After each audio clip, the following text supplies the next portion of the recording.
label. So that's just something we got to deal with. Going back to Tory Lanez and Meg Thee Stallion, you called it. You hit it right on the head, man. I don't give a damn what the nigga verse says. Rolling with a pistol and you a felon is an instant case. I give a damn about protection. All the nigga verse, the nigga verse, and the reality of law are two different things. I can't leave home without my 9. I'd rather be judged by 12 than to carry by 6. Okay, then 12 is gonna lock your ass up, and I know that, for a long time. Yep. Dude, I understand this. I had the same theory growing up.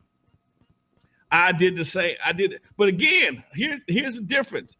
Gun laws were a lot different when I was coming up, when I was carrying pistols. Okay, I'm not gonna sit there and tell you I ain't nobody's angel. When I had Eve at the Dark, I carried 2 pistols. I carried a 44 behind my back and a 25 on my ankle. Okay, I got stories with all of them. Okay, and cases behind all of them. And the only thing back then they would do, if you got caught with your gun and it was your gun, depending on what you did with it, they may take it. If you didn't shoot nobody, they take it in for ballistic checks, make sure that it wouldn't involve anything. You pay a fine and get it back. Okay, you pay a fine and get it back. Okay, if you didn't shoot nobody. Okay, if you just got caught with it and it was your gun, they take you to jail, give you a ticket for carrying the unlicensed firearm. Okay, and they slap you on the wrist. It was no big deal. But after a while, people started getting the gun laws changed, and people started getting caught with guns so much, they start making so many times after you got caught with a gun a felony, whether it's your gun or not. Okay, because now you are a habitual gun toting motherfucker. Okay, that makes you armed and dangerous in the eyes of the police. And trust me, for a brother that was once labeled armed and dangerous, you don't want that jacket on you. Okay. Yes, I was once labeled armed and dangerous because I had fucked around and caught a bullshit attempted murder case. Shot up in the air, guy swore I shot at him, and they booked me for attempted murder. And from the time, every time the cop stopped me from that point on, they came at me like I had robbed a bank or some shit, dude. It was horrible. It was horrible. Everything. Tell us what happened. Yeah, what happens? Did they pull you up at gunpoint? Like what happens when you got pulled the whole story just how they treated you, how they treated me. Gotcha. The whole story was the guy, one of my security guards, we got into it, and he was a big dude, about 6'4", damn near 300 pounds. We got into it. I hit this dude and knocked him down, and he was coming at me he wanted to square up. I wasn't trying to square up with this dude. I wasn't as big as I am right now. I might have been about 160, 170. He damn near 300. This is not going to be a good look for me. So I pulled my gun on him. I didn't want to shoot the dude, but he came at me. I fired up one in the air. I said, hey, man, next one going through your heart. He been drinking. I'm sober. Just so happened, the police was coming down the goddamn street. Homeboy ran down the street and flagged them down before I could get my gun. Because anytime I had an incident with my gun, I'd always throw it in my safe. Got to get a warrant to go into a safe, okay? And I didn't have time. It happened so fast, I didn't have time to go anywhere, and the cops caught me with the gun. Gun still hot, barrel still smoking. And he said I shot at him, and I got booked for attempted murder.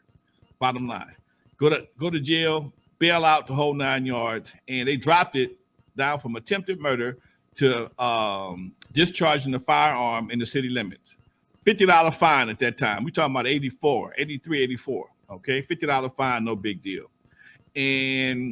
But again, because it was initially listed as attempted murder, they labeled me armed and dangerous.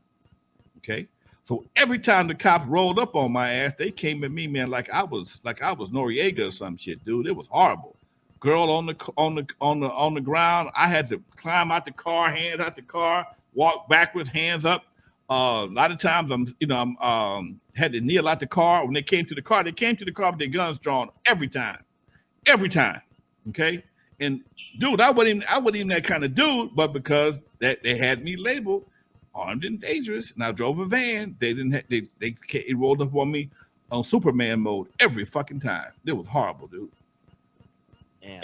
And you know what I just thought about, Lonzo? Nowadays, the police officers have computers in their cars, so they can pull your name up. Dude, You know, No. back then it would take minutes, right? Because they would have to call into the system. Right. I'm sure their computers aren't as fast as the ones in 2023. Right. What was it like sitting those 3-4 minutes until they came back to your car? Man, it was hell, dude, because you know sometimes you knew you had a warrant or some shit that was fucked up. You got bad plates. You'd be glad to get a ticket. You won't give me a ticket. Please give me a ticket. And every once in a while they would mistake you for somebody, man. And because back then the situation was a lot different. It was, you know, the identification situation was fucked up, and they didn't have computers. All they knew was, in fact, one time I got jammed from one of my security guards. We both had RX-7s, and all they knew is that security guard worked at Eve After Dark. He had an RX-7. Mine was kind of orange. His was kind of a burnt orange, and they drew it out on me, man. I thought I was gonna die that day, dude. I'm not lying. I thought I was gonna die. I mean, they snatched me out the car and gave me a real bad time, and just to find out I wasn't him, and didn't apologize. I mean, didn't give a fuck. But you know, all they knew is my boy had ran from the police before and done some shit, and they all they had was two. They had two identifying marks: RX-7, Eve After Dark. That's all they needed. Yeah, scary time, man. Especially with no cameras around. It's just you, and then you know when another cop pulls up, you're shit out of luck. Like, it's a done deal when another cop car pulls up. Dude. But yeah, man, and Tory got a felony. Tory, he's an immigrant. He's from another. Like, it's like, what are you doing, dog? Dude, you know, you can't. It's gonna be real hard. And I don't know the whole story, but when there is a woman that's been beat up or shot, and the man is in the vehicle, okay, the police automatically gonna assume that the man did the shooting. Okay. Now, some people say her girlfriend may have shot her. They was wrestling over the gun. I don't know. I wasn't there, but there was residue on the girlfriend's hand and Tory's hand. And 9 times out of 10, in fact, his apologies and text messages, whatever the case may be, all that shit worked against him. And the fact that he is a felon anywhere near a gun puts you in a bad position. You're already fighting from the bottom. You're a felon. You're a foreigner, and you're a felon, dude. You're not thinking that anybody with a felony that think they're gonna talk their way out of going to the penitentiary with a gun on you. It's not gonna happen.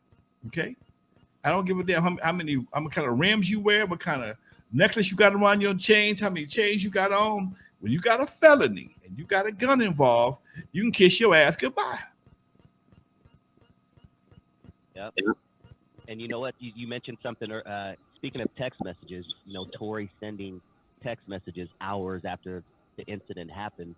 What a dumb thing that this new generation, once again, we've talked about this, they think that stuff is not going to be used against them later on. And that kind of, I want to parlay into something else I wanted to talk with you about.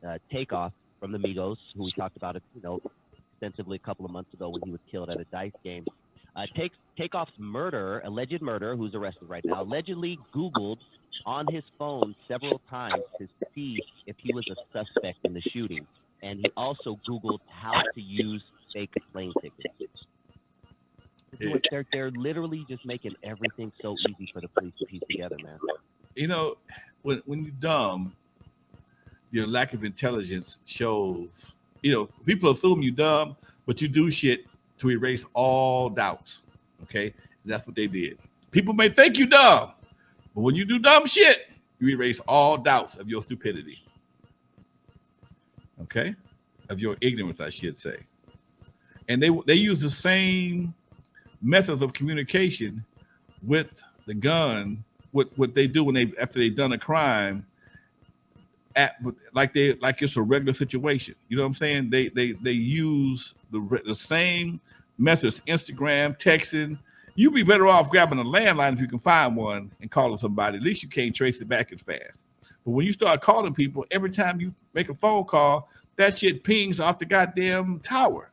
So it tells you exactly where you were when you made the phone call, and they can tell you who you made the phone call to and how long you talked. They can tell you everything but what you said. Okay? But plus you want to text and ask questions and go back and forth. Now they can tell you what the fuck you said because you texting. Stupid.